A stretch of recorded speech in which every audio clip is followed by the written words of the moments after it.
Dear Esther, the morning after I was washed ashore, salt in my ears, sand in my mouth, and the waves always at my ankles, I felt as though everything had conspired to this one last shipwreck.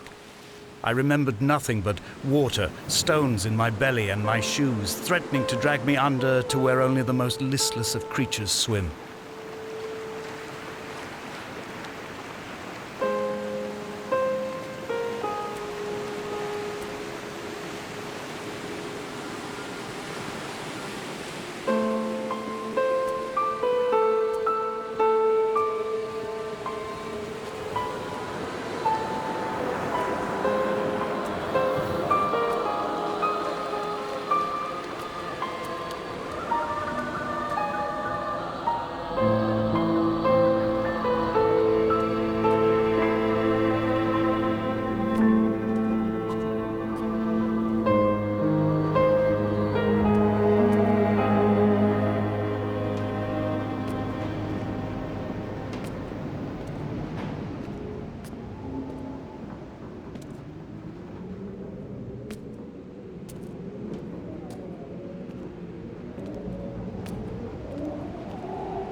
Those islands in the distance, I am sure, are nothing more than relics of another time, sleeping giants, somnambulist gods laid down for a final dreaming.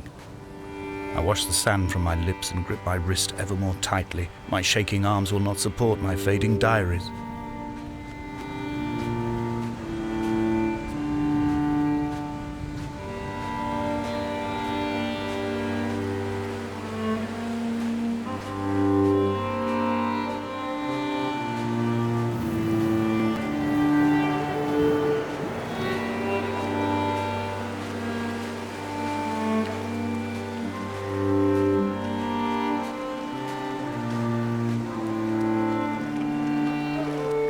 I have found the ship's manifest, crumpled and waterlogged under a stash of paint cans. It tells me that along with this present cargo, there was a large quantity of antacid yogurt bound for the European market. It must have washed out to sea. God knows there are no longer gulls or goats here to eat it.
Donnelly's book had not been taken out from the library since 1974.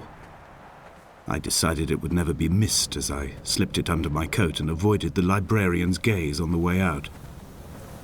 If the subject matter is obscure, the writer's literary style is even more so. It is not the text of a stable or trustworthy reporter. Perhaps it is fitting that my only companion in these last days should be a stolen book written by a dying man.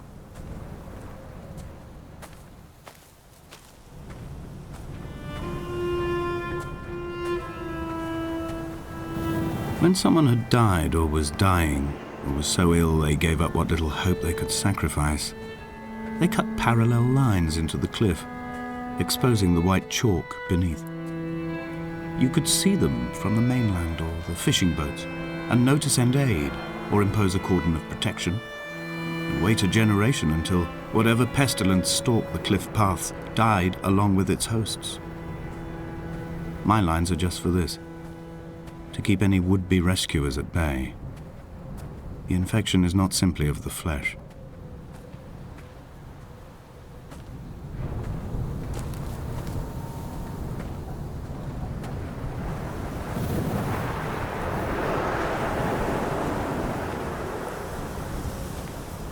I quote directly: "A motley lot with little to recommend them. I have now spent 3 days in their company. That is, I fear, enough for any man not born amongst them. Despite their tedious inclination to quote scripture, they seem to me the most God-forsaken of all the inhabitants of the Outer Isles. Indeed, in this case, the very gravity of that term, forsaken by God, seems to find its very apex. It appears to me that Donnelly, too, found those who wander this shoreline to be adrift from any chance of redemption. Did he include himself in that, I wonder?"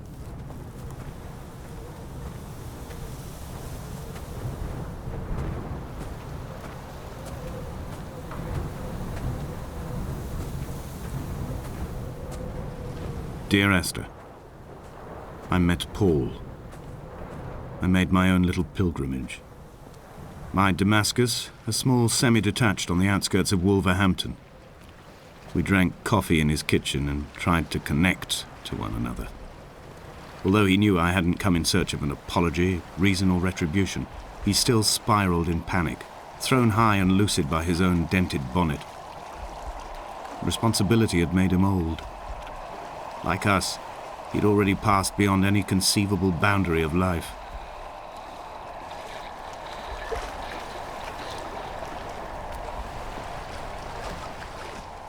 I would leave you presents outside your retreat in this interim space between cliff and beach. I would leave you loaves and fishes, but the fish stocks have been depleted and I've run out of bread. I would row you back to your homeland in a bottomless boat, but I fear we would both be driven mad by the chatter of the sea creatures.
I dreamt I stood in the center of the sun, and the solar radiation cooked my heart from the inside.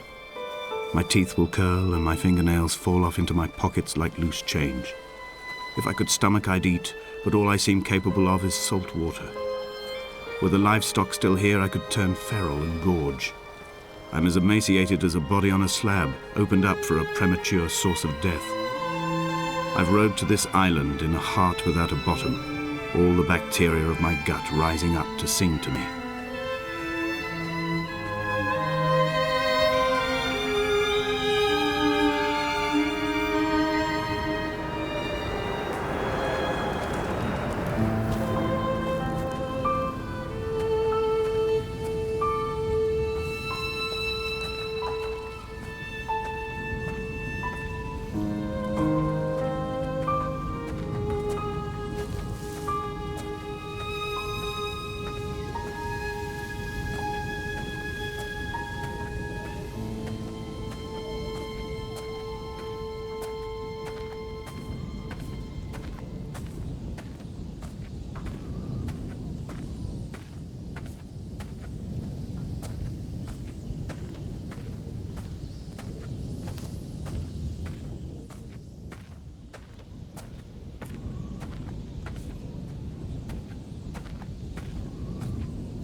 Dear Esther, I have now driven the stretch of the M5 between Exeter and Bristol over 21 times. But although I have all the reports and all the witnesses and have cross-referenced them within a millimetre using my Ordnance Survey maps, I simply cannot find the location. You'd think there would be marks to serve as some evidence. It's somewhere between the turn-off for Sanford and the welcome brake services, but although I can always see it in my rear-view mirror, I have as yet been unable to pull ashore.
There must be a hole in the bottom of the boat.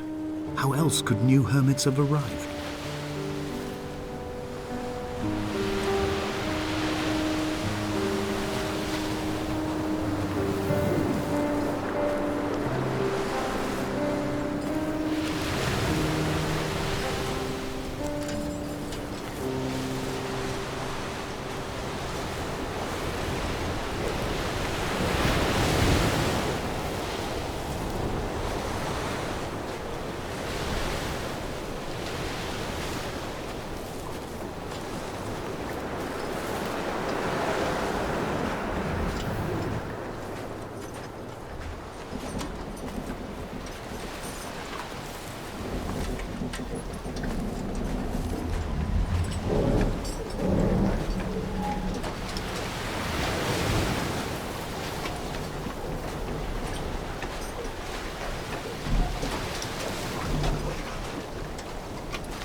I had kidney stones and you visited me in the hospital.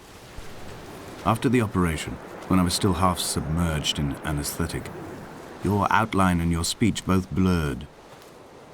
Now my stones have grown into an island and made their escape, and you have been rendered opaque by the car of a drunk.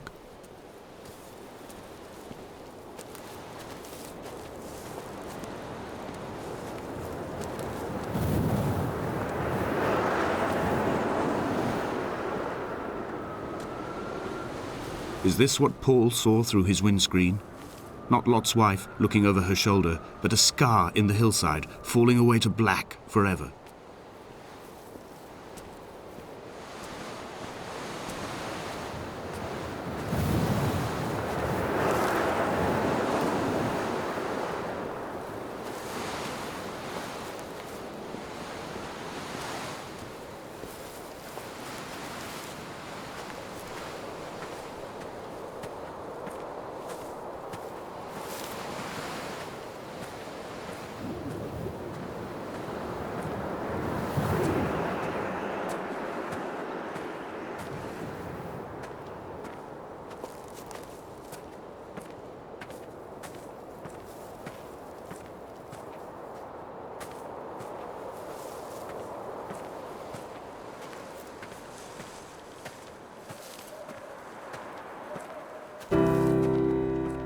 I've begun my ascent on the windless slope of the western side. The setting sun was an inflamed eye squeezing shut against the light shone in by the doctors. My neck is aching through constantly craning my head up to track the light of the aerial. I must look downwards, follow the path under the island to a new beginning.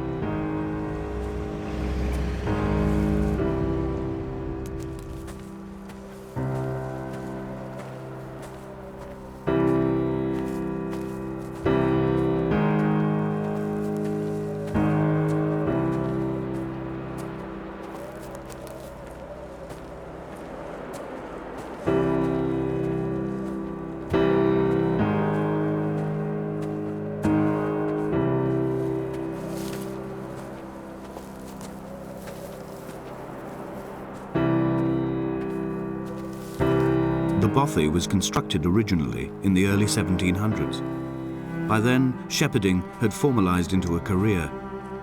The first habitual shepherd was a man called Jakobsen, from a lineage of migratory Scandinavians. He was not considered a man of breeding by the mainlanders. He came here every summer whilst building the bothy, hoping eventually that becoming a man of property would secure him a wife and a lineage. Donnelly records that it did not work. He caught some disease from his malcontented goats and died 2 years after completing it. There was no one to carve white lines into the cliff for him either.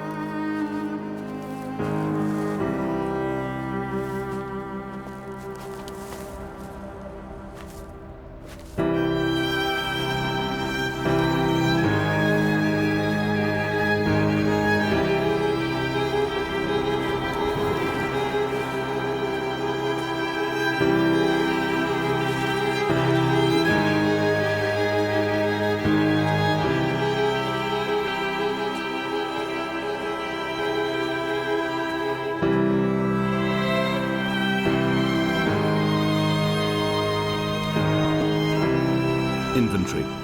A trestle table we spread wallpaper on in our first home. A folding chair. I laughed at you for bringing camping in the lakes. I was uncomfortable later and you laughed then. This diary, the bed with the broken springs. Once asleep you have to remember not to dream. A change of clothes. Donnelly's book, stolen from Edinburgh Library on the way here. I will burn them all on the last morning and make an aerial of my own.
In a footnote, the editor comments that at this point, Donnelly was going insane as syphilis tore through his system like a drunk driver. He's not to be trusted. Many of his claims are unsubstantiated, and although he does paint a colourful picture, much of what he says may have been derived directly from his fever. But I've been here, and I know, as Donnelly did, that this place is always half imagined. Even the rocks and caves will shimmer and blur with the right eyes.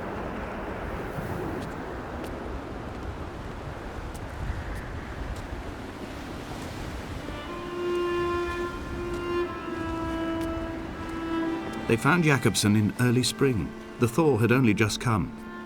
Even though he'd been dead nearly 7 months, his body had been frozen right down to the nerves and had not even begun to decompose. All around him, small flowers were reaching for the weak sun. The goats had adjusted happily to life without a shepherd and were grazing freely about the valley. Donnelly reports they hurled the body in fear and disgust down the shaft, but I cannot corroborate this story.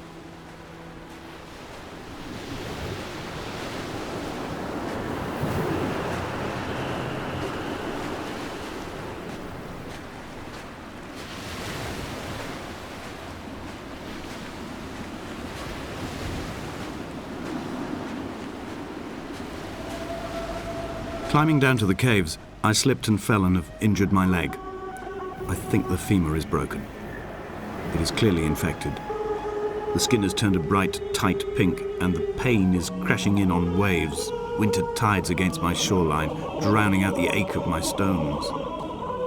I struggled back to the bothy to rest, but it has become clear that there is only one way this is likely to end.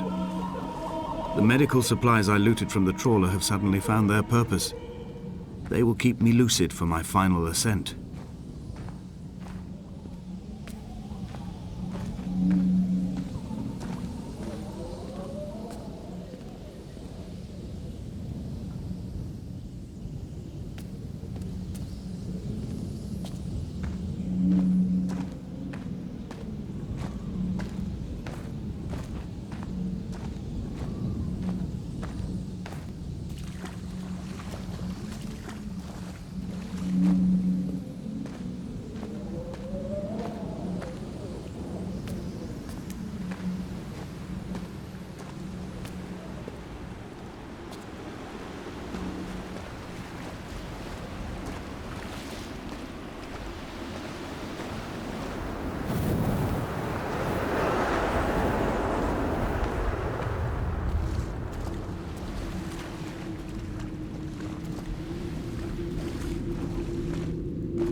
From here, this last time, I have understood there is no turning back.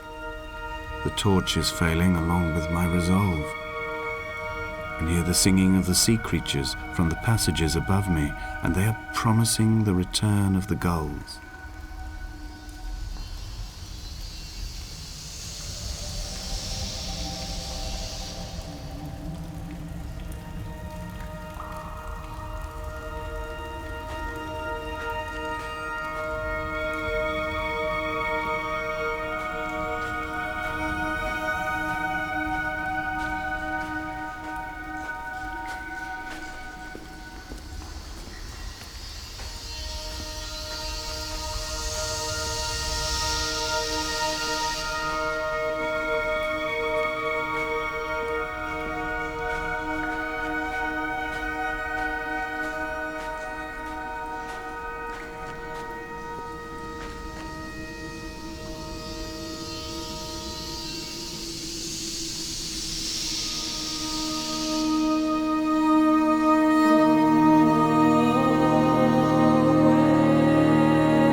is no other direction, no other exit from this motorway. Speeding past this junction, I saw you waiting at the roadside, a one last drink in your trembled hands.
I'm traversing my own death throes. The infection in my leg is an oil rig that dredges black muck up from deep inside my bones.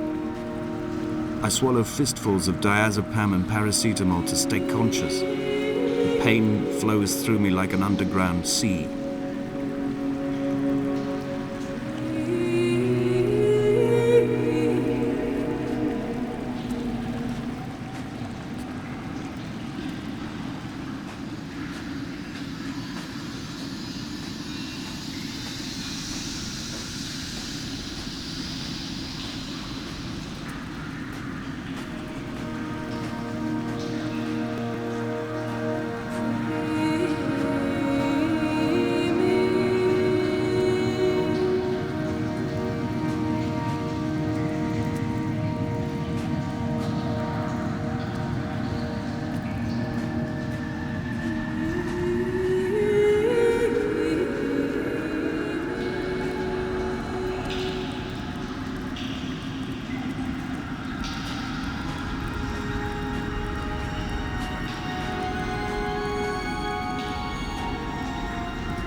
This is a drowned man's face, reflected in the moonlit waters.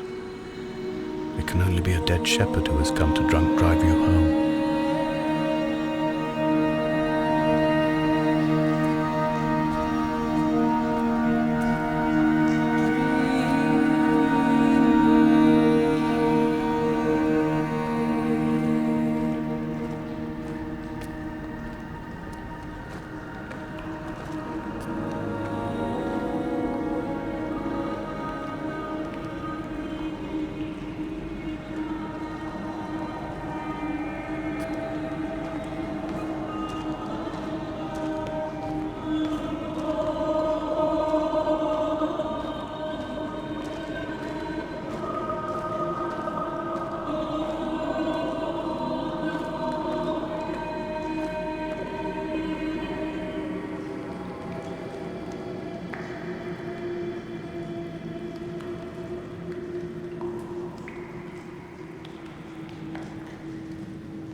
wish I could have known Donnelly in this place. We would have had so much to debate. Did he paint these stones or did I? Who left the pots in the hut by the jetty? Who formed the museum under the sea? Who fell silently to his death into the frozen waters? Who erected this godforsaken aerial in the first place?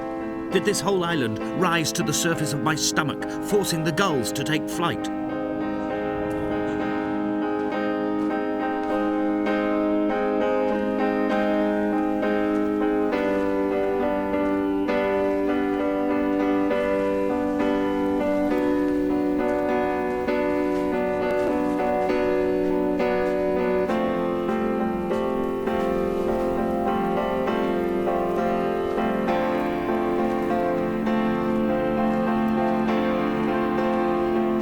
I returned home with a pocket full of stolen ash.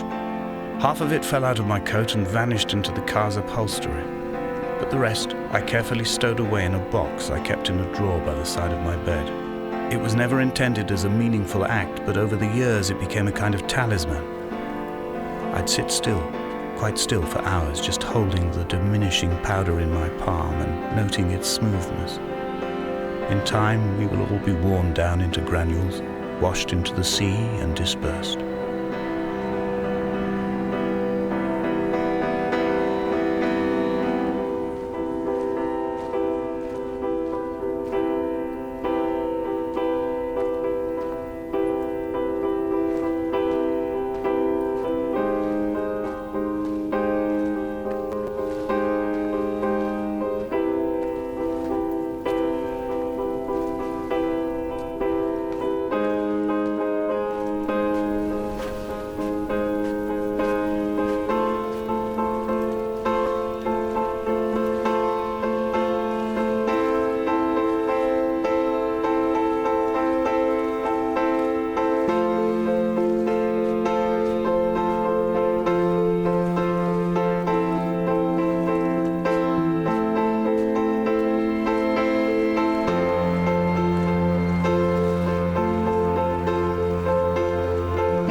There were chemical stains on the tarmac, the leak of air conditioning, brake fluid and petrol.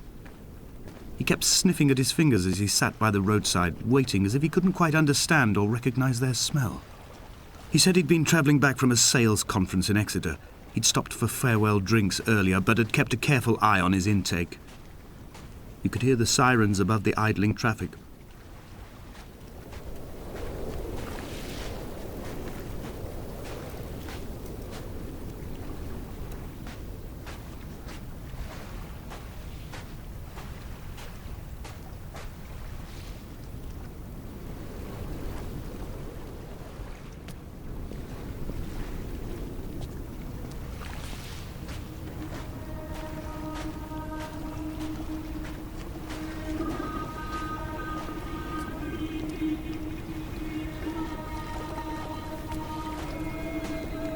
From here, I can see my armada.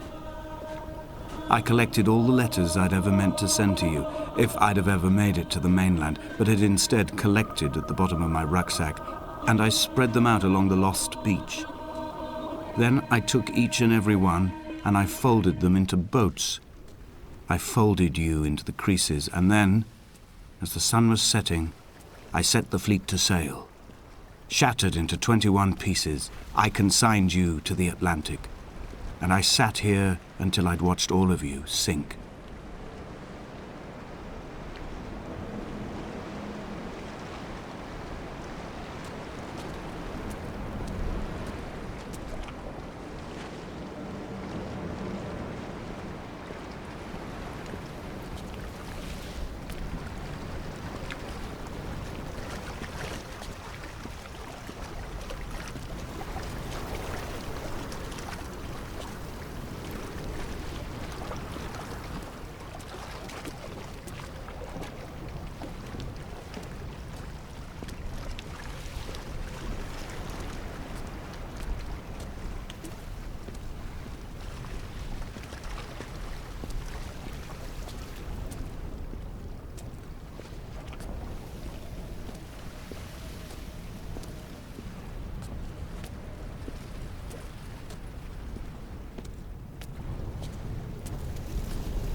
I will drag my leg behind me.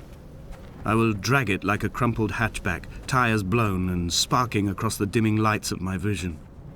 I'm running out of painkillers and am following the flicker of the moon home. When Paul keeled over dead on the road to Damascus, they restarted his heart with the jump leads from a crumpled hatchback. It took 21 attempts to convince it to wake up.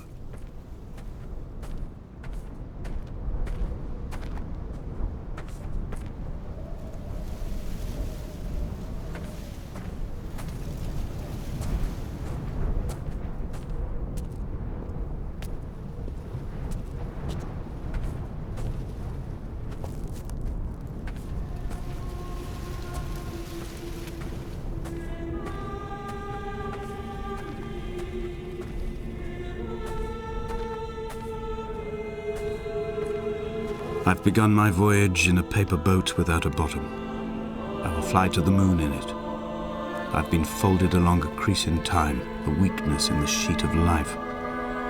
Now you've settled on the opposite side of the paper to me. I can see your traces in the ink that soaks through the fiber, the pulped vegetation. When we become waterlogged and the cage disintegrates, we will intermingle. When this paper aeroplane leaves the cliff edge and carves parallel vapor trails in the dark, we will come together.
If only Donnelly had experienced this, he would have realized he was his own shoreline, as am I. Just as I am becoming this island, so he became his syphilis, retreating into the burning synapses, the stones, the infection.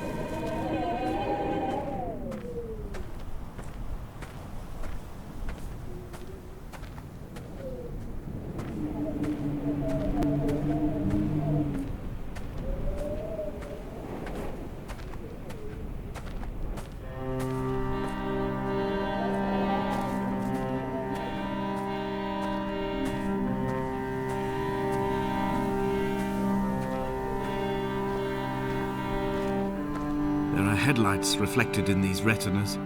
Too long in the tunnels of my island without a bottom. The sea creatures have risen to the surface, but the gulls are not here to carry them back to their nests. I've become fixed, open and staring, an eye turned on itself. I've become an infected leg whose tracking lines form a perfect map of the junctions of the M5. I will take the exit at mid-thigh and plummet to my Esther.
was not drunk, Esther. He was not drunk at all. He had not drunk with Donnelly or spat Jacobson back at the sea. He had not careered across the lost shores and terminal beaches of this nascent archipelago. He did not intend his bonnet to be crumpled like a spent tissue by the impact. His windscreen was not star-studded all over like a map of the heavens. His paintwork etched with circuit diagrams, strange fish to call the gulls away. The phosphorescence of the skid marks lighting the M5 all the way from Exeter to Damascus.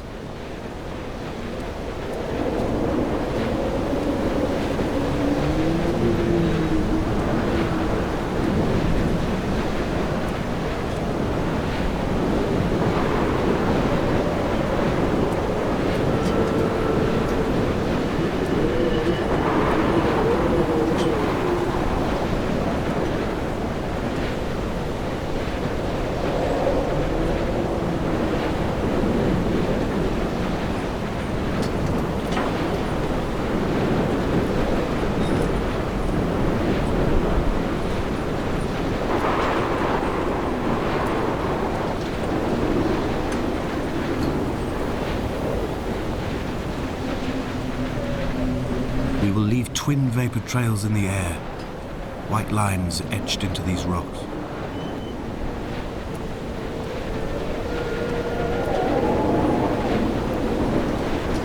Dear Esther, I have burnt my belongings, my books, this death certificate. Mine will be written all across this island. Who was Jacobson? Who remembers him? Donnelly has written of him, but who was Donnelly? Who remembers him? I have painted, carved, hewn, scored into this space all that I could draw from him. There will be another to these shores to remember me. I will rise from the ocean like an island without bottom, come together like a stone, become an aerial, a beacon that they will not forget you. We've always been drawn here. One day the gulls will return and nest in our bones and our history. I will look to my left and see Esther Donnelly flying beside me. I will look to my right and see Paul Jacobson flying beside me. They will leave white lines carved into the air to reach the mainland, where help will be sent.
Come back.